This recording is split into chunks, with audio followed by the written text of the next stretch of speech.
La balsa de la Medusa. Obra pictórica de Theodore Géricault.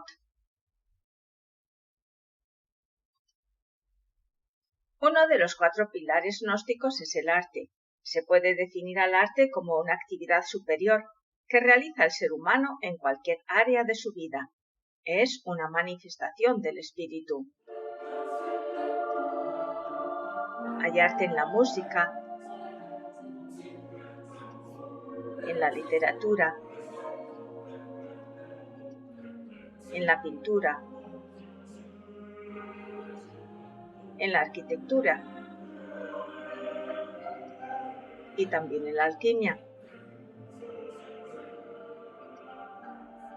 El arte debe ser ante todo una expresión del alma, una expresión consciente, cuyo resultado manifieste una enseñanza para el momento presente y para la posteridad, ya que debe ser perenne. Por lo tanto, debe inspirarse en valores de la conciencia. Si solo expresa los valores del ego, se vuelve subjetivo, cambiante según la moda, caduco. No llegaría nunca a instruir al alma por medio de su cerebro emocional.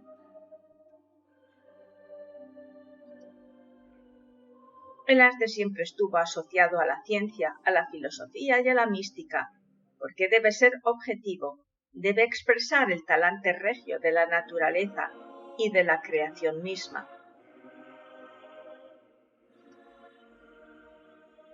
Por ello, antiguamente el arte era místico, filosófico y científico.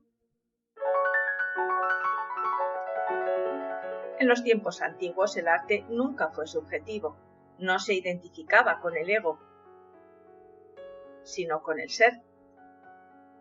En cierta medida todos somos artistas en potencia. El talante artístico hace de la vida del hombre una obra de arte ejemplarizante.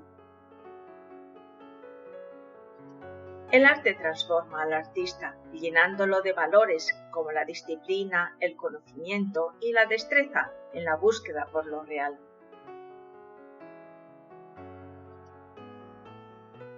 Bajo este marco, vamos a analizar la pintura del óleo del romanticismo francés de la balsa de la Medusa, de Theodore Géricault del año 1818 y 1819.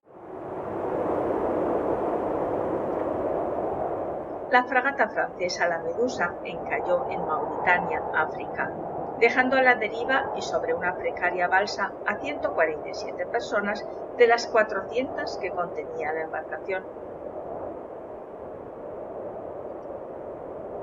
El óleo recoge la escena tétrica de los náufragos, con elementos psicológicos dignos de analizar.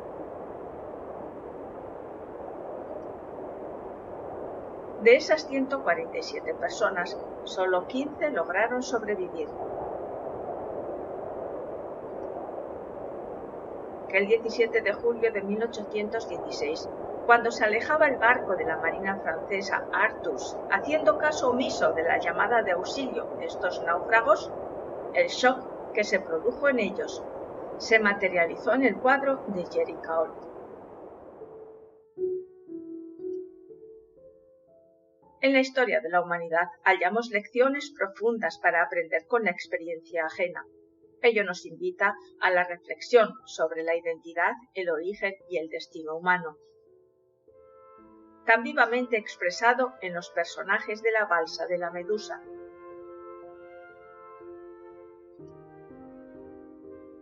Experimentar situaciones espeluznantes pone en tela de juicio a los valores humanos. Como dice el venerable maestro Samael Aun Weor, tras de la creencia ciega o tras de la incredulidad y el escepticismo se esconden muchos matices de falsa moral y muchos conceptos equivocados de falsa respetabilidad a cuyas sombras se robustece el ego. Los náufragos consiguieron, con los restos del navío, formar una balsa que se mantuvo sin rumbo durante más de 27 días. En tal escenario afloraron las debilidades del animal intelectual, como marco expositor de su realidad moral.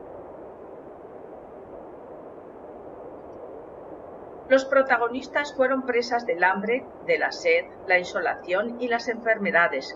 Murieron muchos, y los que sobrevivieron lo hicieron comiendo los restos de los cadáveres. La psiquis humana tuvo que enfrentarse a hechos dramáticos. El primero de ellos fue ver pasar de largo a su gran esperanza, el barco de la Armada francesa que los ignoró, demostrando con ello una cruel frialdad.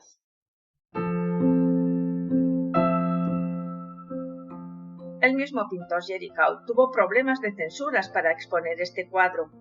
Fueron 2 años de prohibición a la exposición pública, que debió de soportar con suma paciencia. El cuadro precisamente fue realizado con el propósito de denunciar este hecho tan abominable.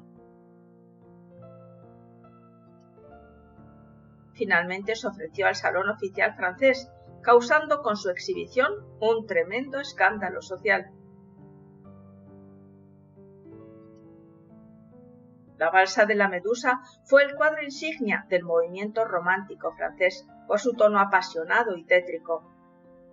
Es una obra de arte objetivo, regio, en la que el alma se refleja para descubrir su miseria.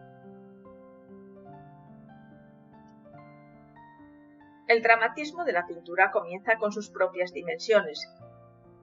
Tiene casi 5 metros de alto por más de 7 de ancho. Es una denuncia pública, política y humana, que vuelve al cuadro en pionero de la justicia, estableciendo un paralelismo entre los hechos ocurridos y la imagen de los dirigentes políticos, que dejan a la deriva las demandas del pueblo. Vale la pena analizar las expresiones que plasman los personajes. En cada uno de ellos pueden verse rasgos psicológicos, fáciles de reproducir en un momento dado por cualquier persona. Motines, asesinatos, canibalismo o suicidio fueron el modus vivendi de la Balsa.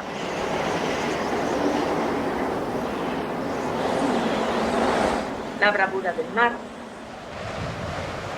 se refleja en el lienzo que muestra el viento soplando en dirección opuesta al lejano barco que no rescatará a los náufragos, y en el que se centraba la confianza de ellos.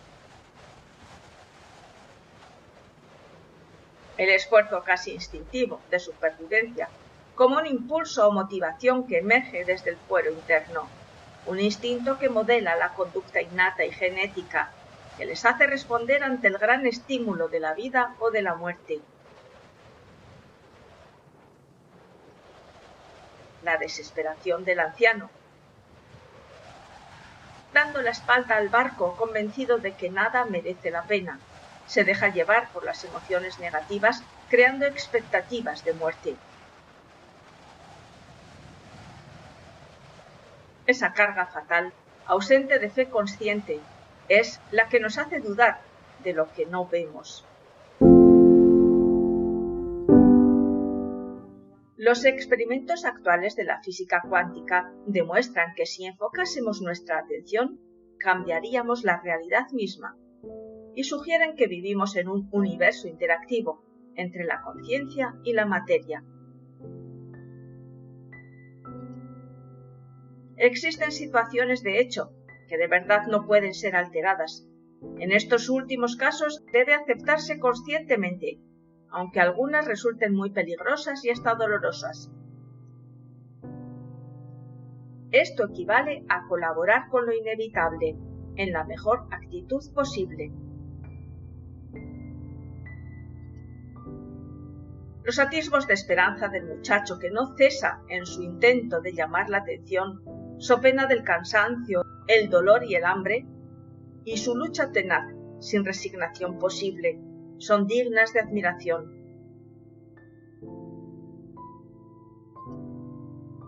Cuando declaramos que el universo está en manos de un poder superior y nos alineamos con ese poder para encauzar nuestras vidas, nos sentimos fortalecidos impulsados hacia la consecución feliz de cualquier empresa.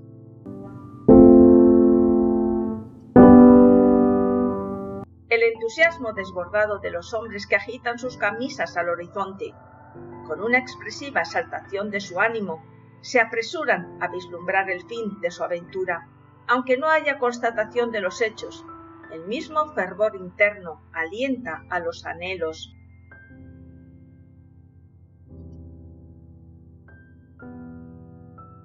Todo pasa, incuestionablemente.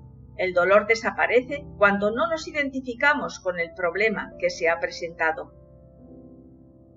Debemos considerar la vida como una serie sucesiva de estados interiores.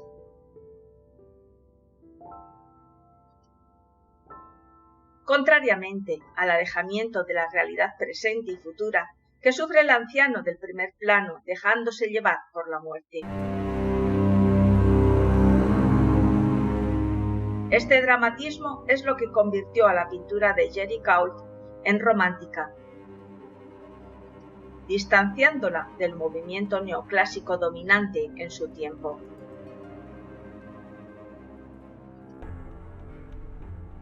El hombre conocido y desconocido es el protagonista absoluto de la historia. Todos estamos dibujados aquí. Nos sobran los defectos y las debilidades psicológicas para que podamos sentirnos exentos o trascendidos de cualquier situación anómala que nos toque vivir. Solo la psicología revolucionaria contemporánea puede transformarnos. Saber vivir psicológicamente es la tarea que tenemos planteada. Debemos hacernos conscientes del poder de nuestras creencias. Ellas pueden cambiar el flujo de los eventos cotidianos.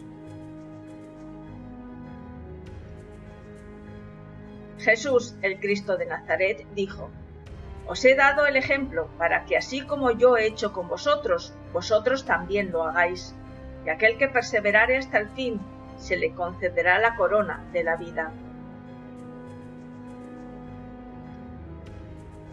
Jerry Gault retrató la íntima realidad humana, su agonía y las diferentes actitudes negativas que se revelan en los momentos críticos de la existencia. Solo con el autoconocimiento es posible comprenderlas y superarlas. Los acontecimientos diarios son una escuela que nos permiten estudiar y crecer en sabiduría y en amor. Debemos reflexionar en ellos. ¿Triunfamos sobre el día o él triunfa sobre nosotros? Cuando se trabaja sobre sí mismo, cuando uno no se identifica con todos los problemas y las penas de la vida, de hecho va por la senda vertical.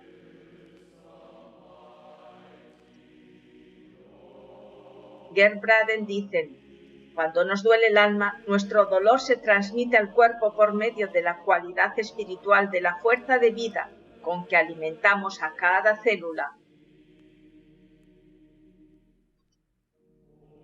Por ignorancia de las leyes naturales, somos víctimas de nosotros mismos.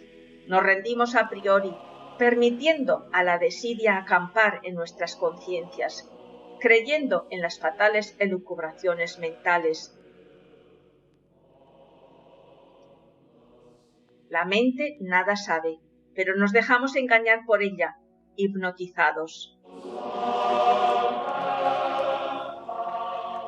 El venerable maestro Samael Aun Weor nos dice que no debemos identificarnos con nada. Quienes sufren, quienes lloran, aquellos que han sido víctimas de alguna traición, de un mal pago en la vida, de una ingratitud o de una calumnia o de algún fraude, realmente se olvidan de sí mismos, de su real ser íntimo, porque se identifican completamente con su tragedia moral. Tal vez la única manera de aprender que el fuego quema es quemándose. Pero no debe ser así en todos los casos. Sabemos que en nuestro interior tenemos un poder latente que nos puede guiar en la vida. En una realidad participativa, estamos creando nuestra experiencia, además de experimentar lo que creamos. En la vida tendemos a experimentar aquellas creencias con las que nos identificamos. Ellas son nuestra escuela. Trabajos me das, Señor, mas con ellos fortaleza. La única manera de crear al hombre psicológico es muriendo a los defectos que cargamos. Porque el humanoide intelectual, aunque presuma de muy fuerte y se crea muy hombre, en el fondo resulta espantosamente débil. Muriendo al derrotismo nacerá la esperanza. Muriendo al miedo nacerá el valor. Los valores humanos se conquistan con el trabajo consciente, se logran con la perseverancia y se construyen a base de fracasos y de rectificaciones. Gozoso en la esperanza, sufrido en la tribulación, sé constante en la oración.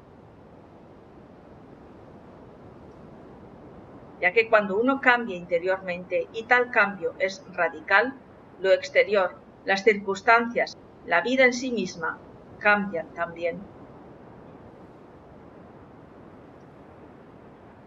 El desánimo debe trocarse en voluntad consciente, crística, arraigada en la experiencia directa, en la fe consciente. Fe, esperanza y caridad conforman las virtudes teologales que infunde el ser como actitudes positivas que construyen al hombre interior. Porque transformar reacciones mecánicas es posible mediante la confrontación lógica y la autorreflexión íntima del ser. Las creencias negativas han falseado nuestra personalidad, haciendo cada vez más difícil el despertar del hipnotismo social. Debemos hacernos conscientes de nuestras limitaciones para encontrar la fuerza en nuestras conciencias que nos permitan cambiar nuestra manera de pensar, de sentir y de actuar. El trabajo sobre sí mismo es la característica fundamental del camino vertical. Nadie podría hollar la senda de la gran rebeldía si jamás trabajase sobre sí mismo. Si de verdad queremos cambiar, necesitamos con urgencia máxima modificar radicalmente los estados equivocados de la conciencia. La modificación absoluta de los estados equivocados origina transformaciones completas en el terreno de la vida práctica.